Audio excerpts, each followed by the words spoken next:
Fanogi Tamoru, commemorating Guam's 81st liberation, is brought to you by Shell and IP&E. Go well, go Shell. Foodies, eat, drink, happy. And Pacific Points, do more, get more. June 28th is more than a date on the calendar. It's Guam War Survivors Remembrance Day, a time carved out to honor those who endured one of the darkest chapters in our island's history, and those who never made it through. Speaker Frank Bloss Jr. explains the significance of the day. President Harry Truman presented to Congress that there was a people that had suffered the atrocities and suffered the occupation and the horrors of a war that no other population in the United States has ever experienced, and to this day has never ever experienced. From 1941 to 1944, the people of Guam lived under brutal occupation, endured forced labor, starvation, and unspeakable violence. Thousands of Chamorros suffered through this era with dignity and with faith.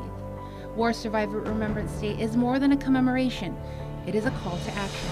It is a reminder that history must be remembered, survivors must be honored, and their stories must be passed on to future generations. Today reminds us that 81 years ago, our people just wanted to be saved.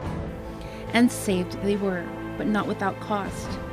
At the Hagatna Cathedral, war survivors, families, and dignitaries gathered for a memorial mass. Then they walked across together to the Wall of Strength, names never forgotten. 15,891 names of courageous Chamorros printed on a board and seared into our island's soul.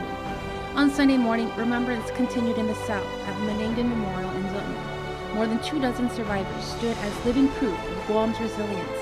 Their march echoed the footsteps of thousands forced into this valley 81 years ago, a place of suffering, now a sanctuary of honor. And as the number of living survivors continues to decline, it becomes our generational duty to be the keepers of their stories. Senator Chris Barnett.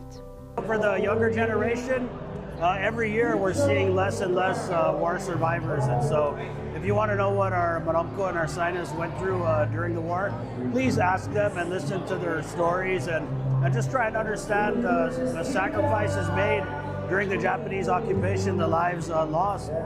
Because as the number of living survivors dwindles, the responsibility grows. This is not just a day of remembrance. Again, it's a call to action. Next time you watch the news about wars elsewhere and see the devastations that they are experiencing elsewhere, look down below your feet. What you're watching on TV occurred here. The death and the suffering that you're seeing occurred here. Occurred right below your feet. We must not forget what happened on this island, not just because it was horrific, but because it showed us who we are. A people who bent but did not break, who suffered but still believed. And we should never forget that. We should never forget that we survived. Okay? And it's for the people that survived. It's for their strength and their resilience, their faith in God, their faith in community that got them through. Don't forget that. And as long as their stories are told in our homes, in our classrooms, and in our coverage like this, they will never be forgotten. Speaker Bloss reaffirmed the legislature's commitment to preserving the voices of our war survivors. And through this Fanogi series, we remain committed to doing our part, to stand for their memory, and to carry their legacy forward.